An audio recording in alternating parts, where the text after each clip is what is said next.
na libre na po, covered na ng PhilHealth, ang ultrasound, MRI, CT scan, pulmonary workup, SGPT, eye test, ear exam, even yung pong cleaning ng ngipin. So gusto ko po covered yun at walang copay, especially pag sa mga mahirap nating kababayan. At sabi niyo po, it will be done.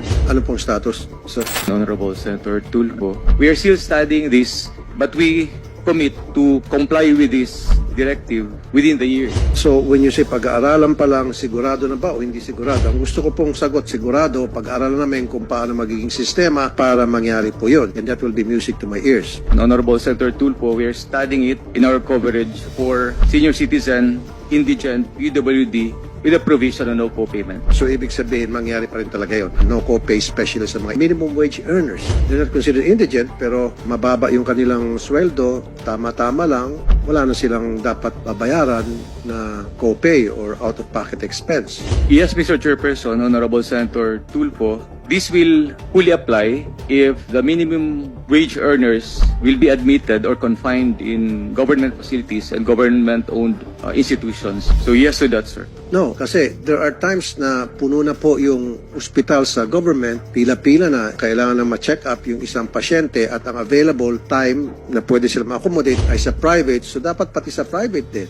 I don't want our minimum wage earners to be treated as second-class citizen. Kailangan makatikim din sila ng serbisyo ng private hospitals. Kasi sa ngayon, nakakatikim lang serbisyo ng private hospitals ay yung mga can afford. Pag minimum wage earners ka, hindi ka pwede pumunta ng private hospital dahil magbabayad ka, malaking copay dyan, etc. So, I don't want our minimum wage earners to be treated as second-class citizens. With that said, sir, we will include private hospitals then. Thank you very much. And this is recorded, ano? Pwede ko kami tingilin.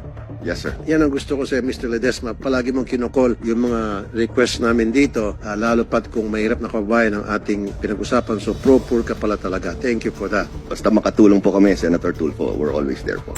Prophylaxis, yung teeth cleaning, dapat covered yan at libre, especially sa mga minimum wage earner, again, sa mga senior citizen. Dahil ang dami ko nakikita, in fact, I talked to some people sa DOH na isa sa mga problema ng ating bansa ngayon, yung sira-sirang ngipin at napakaraming mga bungal, mga kababayan natin, because they cannot afford. Pag pupunta sa dentist, bulok na, saka palang sila magpapa-check up at yung pala, hindi na maremedyoan, bubunutan sila, and then pag nabunutan sila, bungal sila, wala silang pambayad ng pustiso. So, gusto ko covered yan, pati yung pustiso, covered. Libre. Yes to that, Mr. Chairperson, Honorable Senator Tulfo. Okay. Kasi mas maganda yung bago pa man mangyari yung sakit, na-address na sa pamagitan ng early check-up. Makatipid pa tayo.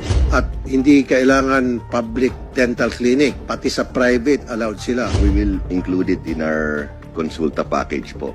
Thank you, sir. I really appreciate that. How about doon po sa tinatawag na gamot program para sa mga seniors? Gusto ko po, libre na rin po yung mga maintenance para sa mga senior citizen. Allow rin yung mga maintenance para sa puso, diabetes. Halimbawa, pupunta sa private hospital, itong kababayan natin, at mahirap siya. And then, niresetahan siya ng doktor sa pagkukonsulta. So, yung gamot na yon dapat libre. That's correct, Mr. Chairperson. It's covered under the Consulta program. At 100% coverage.